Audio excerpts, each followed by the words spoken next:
We have two colleagues of mine, Alison Whipple and Evan Melendez from the San Francisco Estuary Institute.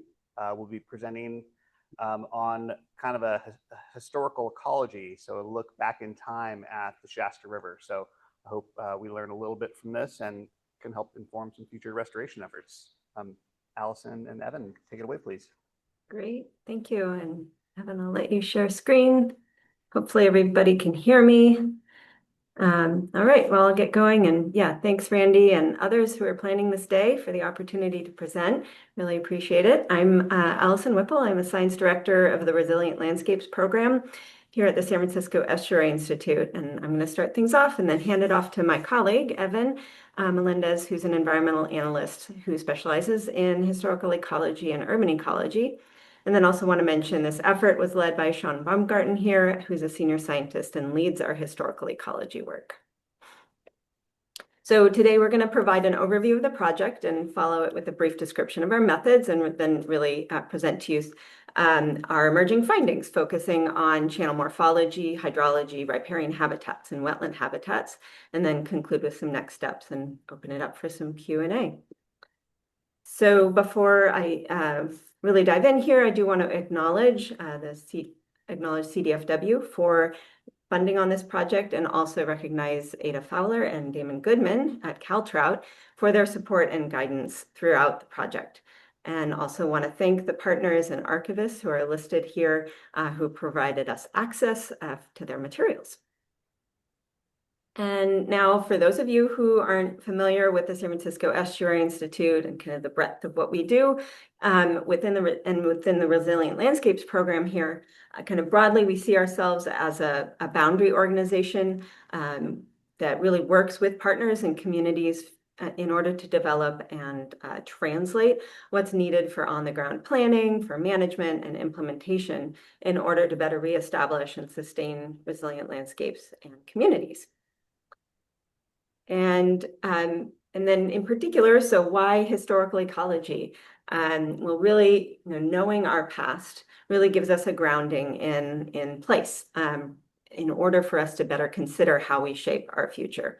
So it helps us reset our assumptions. It provides a space to really think about physical processes and ecological responses, which can then help us think about and translate it into possibilities in our contemporary landscape. So really importantly, this isn't about like trying to recreate the past, but really about helping us conceptualize how landscapes could look and behave and what we can do to affect trajectories of change.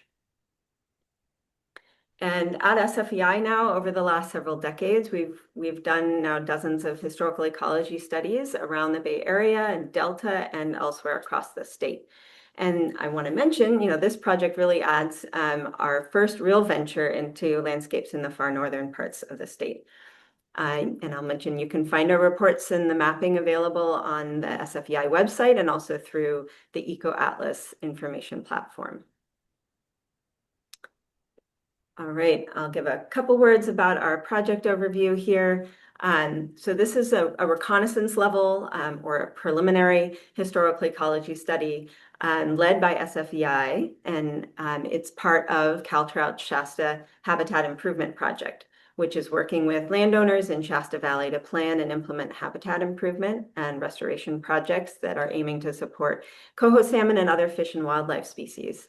And I'll mention Ada Fowler is going to be talking more about the larger habitat restoration project right after this. And so, yeah, Evan, you can go to that one. Yeah, the main goal of this reconnaissance study was to enhance our understanding of historical landscape functioning in Shasta Valley for supporting planning and implementation of restoration efforts.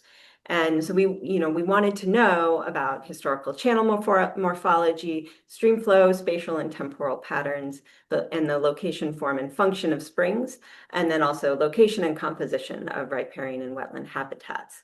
And we did this through collecting, compiling, and synthesizing high priority archival data sources. So again, this is a reconnaissance level effort. So focusing on those high priority sources for documenting landscape patterns and processes in the Shasta Valley in the focusing on the mid-19th century, so prior to major Euro-American modification. And through that effort, we've produced a brief technical report communicating those findings that's now available. And so we really hope this research can provide a foundation and help us hopefully move into more in-depth investigation of historical landscape conditions into the future. All right, and now a quick overview of the study area for this project. It's extending approximately 20 miles north and south along Shasta Valley and including parts of the main stem Shasta River and portions of key tributaries in the Shasta Valley. And so the study area also encompasses the 7 ranches that are participating in the Safe Harbor Agreement. And I think that's all I'll mention about the study area and hand it over to Evan. Thanks, Allison. So I'll go ahead and go over briefly some of our methods. So we assembled a variety of 19th and 20th century archival data sources to look at the historical landscape in the Shasta River Valley. So overall, we collected over 60 landscape images, 50 texts, and 130 maps and aerial photos, as well as 3,350 botanical records.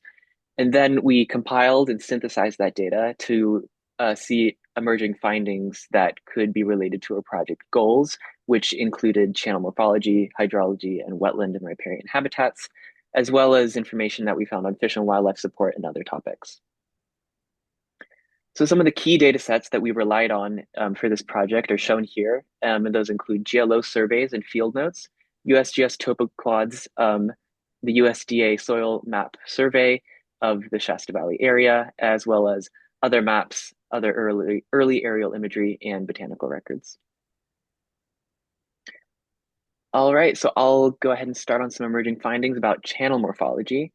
And since this, again, is a reconnaissance project, there was not a detailed mapping component, but we can still make some statements about historical channel morphology and the change over time. So on the Shasta River, there was a mix of single-threaded and multi-threaded reaches. The downstream reaches were more characterized by highly sinuous and meandering channel with less sinuosity upstream. And there was substantial channel complexity with vegetated and unvegetated bars, oxbows, and side channels. These channel widths range from 20 to 40 feet, and river corridors range from 500 to 1,000 feet wide. There were numerous multi-threaded reaches as well, as you can see in the study area map on the left. The yellow lines indicate approximate locations of historical multi-threaded reaches on the Shasta River, as well as other channels in the study area. And that's overlaid on top of modern channel mapping in that map on the left. The middle graphic here shows one of these multi-threaded reaches just upstream of Lake Shastina at location A. And that's pulled from an early 20th century USGS topo quad with the mapped channels highlighted in blue. And then on the map on the right, into location B, there's a circa 1920s, water rights map. And that shows a portion of the Shasta River near its confluence with Willow Creek. And there are oxbows, side channels, and sloughs that are circled in red on that map. So the sinuosity of the Shasta River did, again, appear to be substantially higher in downstream reaches where the valley is wider and there's a lower gradient. And channel complexity also appears to have been highest downstream with more vegetated and unvegetated bars, oxbows, and side channels. Here's some aerial photos marked at locations 1 and 2 and the corresponding locations on the map. Parks Creek was overall less sinuous than the Shasta River, though there were, again, many downstream reaches that did have relatively higher sinuosity. There were long multi-threaded reaches and both intermittent and perennial flow in these different channels. You can see a few examples of multi-threaded reaches in the USGS topo quads here. Channel widths along Parks Creek range from 20 to 40 feet and the active river corridor up to 500 feet wide. So there were also several documented changes in channel alignment on Parks Creek in the late 19th and early 20th centuries. One notable change in channel alignment was here at location E, at the southern end of the study area. And there was a large flood on Parks Creek in the winter of 1890 to 91 that significantly changed the configuration of the channel in this reach at location E. Both the new channel and the older channel are visible on the early USGS topo quad on the right here. And we'll move on to a different channel change. So there was another major change along Parks Creek in the upstream section near the confluence of the Shasta River. And you can see in the 1856 geolow plat in the center that the main channel of Parks Creek today flowed north of what's today referred to as the Parks Creek Overflow Channel.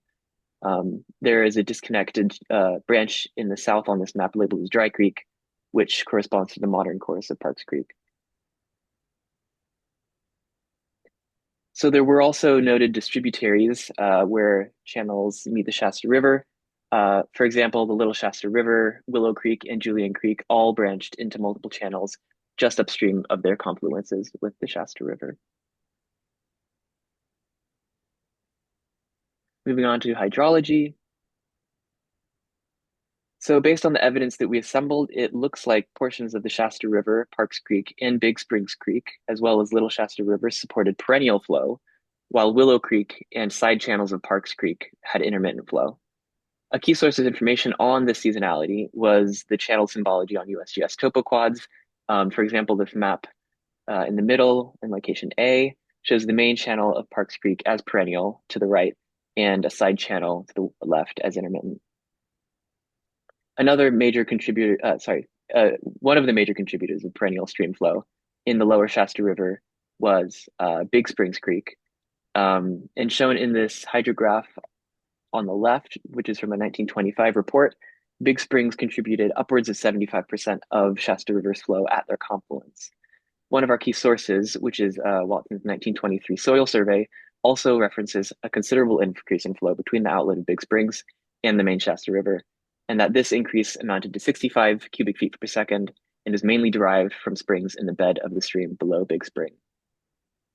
So although USGS topo maps and water resources indicate that the lower reaches of the Shasta River were perennial, there is an account from the 1851 McKee expedition that notes that the Shasta River had several branches, all losing themselves in the soil during the dry season, which suggests that flow in some reaches may have been more intermittent.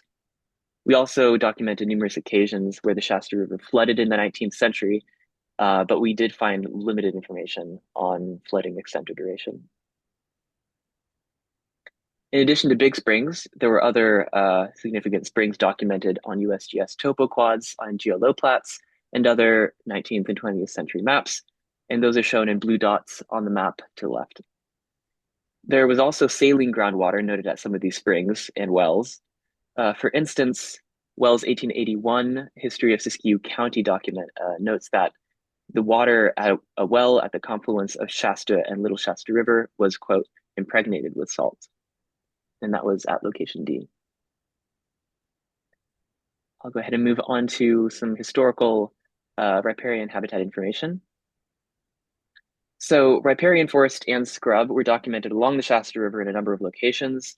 Early 20th century maps like this one on the right at location B document willows, brush, and sagebrush in places along the Shasta River. And so willows were the most commonly documented tree along the Shasta River. General land officers, surveyors documented stands that were upward of 200 feet in width in some areas. And there were also thick groves noted near channel confluences. Here's another image. This one's circa 1930, just downstream of the confluence of Little Shasta River and the Shasta River. And this one shows a continuous, albeit relatively narrow riparian corridor. One 1899 description notes that in addition to willow, in the southern valley, compared to the northern part of the valley, the Shasta River was bordered by deciduous trees, mainly black cottonwood, red birch, and white alder. Willow and riparian scrub were also documented at stretches along Parks Creek. In this image in the center, which is an undated but circa 1920-1930 photo from the former Pacific Highway, you can see that there are also conifers adjacent to Parks Creek. In contrast, based on the evidence that we collected, Big Springs Creek doesn't appear to have supported a significant riparian forest, though there is documentation of non-woody vegetation inside the channel itself. Like in this circa 1900 image, The banks of Big Springs Creek appear relatively bare, but you can see some patches of vegetation in the channel. And finally, we're going to talk about wetland habitats. So early sources provide evidence for an array of wetland habitats within the Shasta River historically, including both perennial, emergent wetlands, and seasonal wetlands. So this map on the left shows areas of the valley where we had evidence for the presence of wetland habitats, with perennial wetlands in green and seasonal wetlands in orange. So perennial emergent wetlands were historically present at a number of locations throughout the Shasta Valley. And these wetlands were either temporarily or permanently flooded with permanently saturated soils and were dominated by tules and other emergent vegetation. Perennial wetlands would have also been supported by a combination of surface flow, springs, and high groundwater levels. So here you can see the marsh around Big Springs depicted in a GLO plat from 1856. And so there is direct evidence of the nature of the wetlands at Big Springs prior to the dam construction. It's generally pretty limited. There is one 1899 account that notes that tules at the Big Spring hosted mountain song sparrow, California vole, and Sierra shrew. There's also an extensive tule marsh that occurred just east of the valley, on the eastern side of the valley. This one's further downstream, just north of present-day Highway A12, which you can see depicted in the early maps here on the right. And you can also see a freshwater spring flowing into it on the GLO plat on the right. So in addition to perennial wetlands, the valley supported some extensive seasonal wetlands, and that includes wet meadow, alkali meadow, vernal pool complex, and alkali vernal pool complex. There were high concentrations of alkali that occurred in a number of areas of the valley, and they were likely associated with seasonal wetlands, such as alkali meadow and alkali vernal pool complex. In 1841, for example, naturalist Titian Peale described saline incrustations along the ravines on a tributary of the Klamath River, which likely refers to the Shasta River. And other early observers noted alkaline flats and areas full of alkali in the valley. So there are also vernal pool complexes, as I mentioned, and this includes alkali vernal pool complexes with high residual salt content, and these were documented throughout the Shasta Valley. The vernal pools occur on soils with impermeable subsurface hardpan layers, hog wallow topography, and poor drainage. Some early botanical records also include a number of species that were associated with vernal pools, such as bee thistle, profuse flower mint, and cascade calico flower. That's all I have for emerging findings, so I can pass it back to you, Alison, for some next steps. Great, thanks, Evan. Yeah, so that's our overview, and move into a couple words on next steps. I won't read it all here, but first off, as we mentioned, the information that we synthesized here represents a subset of the high priority sources. And so further research could both broaden and deepen the emerging findings. So directions include things like going in and bringing in more archival data in the collection and compilation process to build things out. Also, we would love to have some engagement and collaboration with tribal groups to incorporate traditional ecological knowledge and stewardship practices. And then could also dive into more archaeological, paleoecological, and ethnobotanical data, and then really get to what Evan mentioned, the ability to actually map out and provide that kind of landscape reconstruction of historical patterns. We could also do some in-depth analyses of historical hydrologic patterns or other physical processes, and then of course be able to do some more explicit landscape change analysis.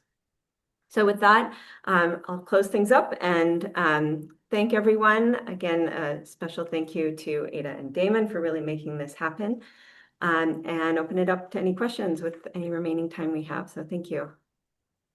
Great, Alison and Evan, thank you so much. Questions from the audience? Yes.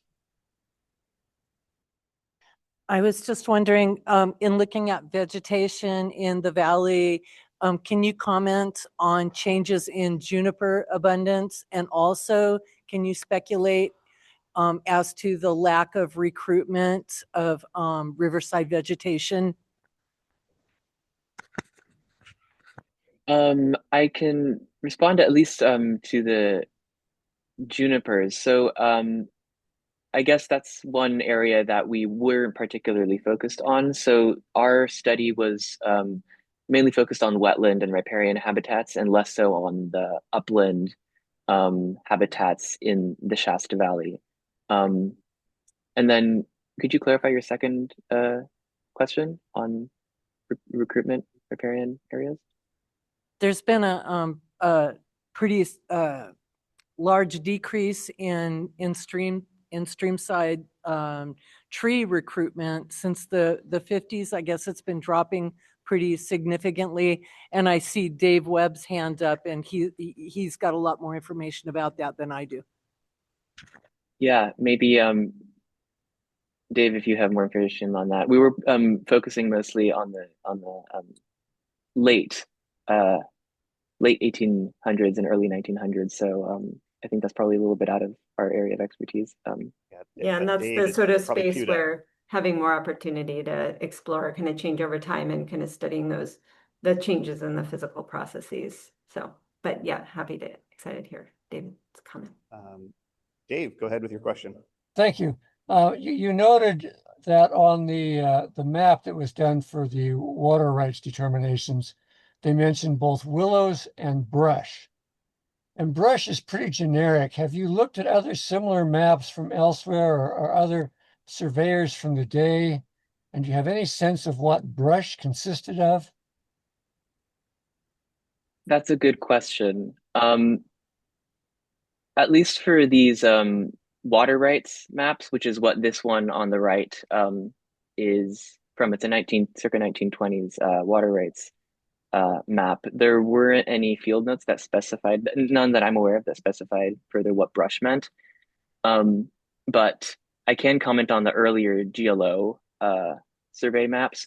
Those were relatively non-specific as to what trees they encountered and what species of brush, like the species that were encountered in brush habitats, which at least in my experience, there were, I've encountered GLO surveys in other areas that are a lot more detailed on what trees they encountered. And this one was particularly sparse, the series in the Shasta Valley. Thank you. Yeah, and as I walk to the next person, I'll just mention Dustin Taylor's talk earlier when we started this morning. He talked about shifting baseline syndrome, and I kind of think about what we're seeing now, and my own baseline is now shifted for the Shasta, so it's interesting. Thanks. Hi, is there going to be like a map provided of like the historic areas that had like willow and brush and were treed and like how wide those areas were, so we can like see some sort of comparison of like modern day areas that could be of higher potential for like a replanting effort? We would love to do that more full mapping effort that we've done in other areas of the state. So these products do not include a full map. That said, there are, these graphics that Evan showed earlier do have some, preliminary mapping we did of certain types. And so that's available in the memo that we have. And we will share that on the KBMP website, the report associated with this presentation for more background information. But, I think it was kind of a limited budget, limited project in a sense. Just thinking about the work done here, are there other subbasins that have had historical ecology work where there's this type of, look back in the past that we know about? I don't know, just trying to think about that, kind of this historic picture, and if we've done that in the Sprague or other watersheds. I don't know of any, but not to this level. I mean, we can look at the GLO maps of Scott. okay. And one of my questions with the GLO maps, and I think Evan kind of alluded to it, is that the river alignments to me look, some areas it's kind of like they weren't extremely precise, and I was kind of, understanding, the function of the GLO maps and fundamentally platting the land for development, and how that question in my mind of how much precision was the surveyor paying attention to things like stream alignments, which we're extremely interested in. And I find looking at them, there's some areas where they put in extreme detail, and a lot of the detail is about the resources that are available and fundamentally recommendations, if you will, to the government of how that land should be developed. So, and then I'm really appreciative of some of the other references that you put in here, those earlier topo maps, the USGS map in 1921. But in summary, I think this really cohesive bringing together all of the material that you find available is a very sound approach that we haven't done in any other of the sub-basins of the Klamath, to my knowledge. Awesome. All right. Not seeing any other questions. Once again, thank you, Allison and Evan. Really appreciate it. Thank you. Thank you. I look forward to hopefully some funding that can support this type of work in other sub-basins in the Klamath. Yeah, we welcome anyone to reach out to us. I can put our emails in the chat. Thanks. Sounds good. Thank you again.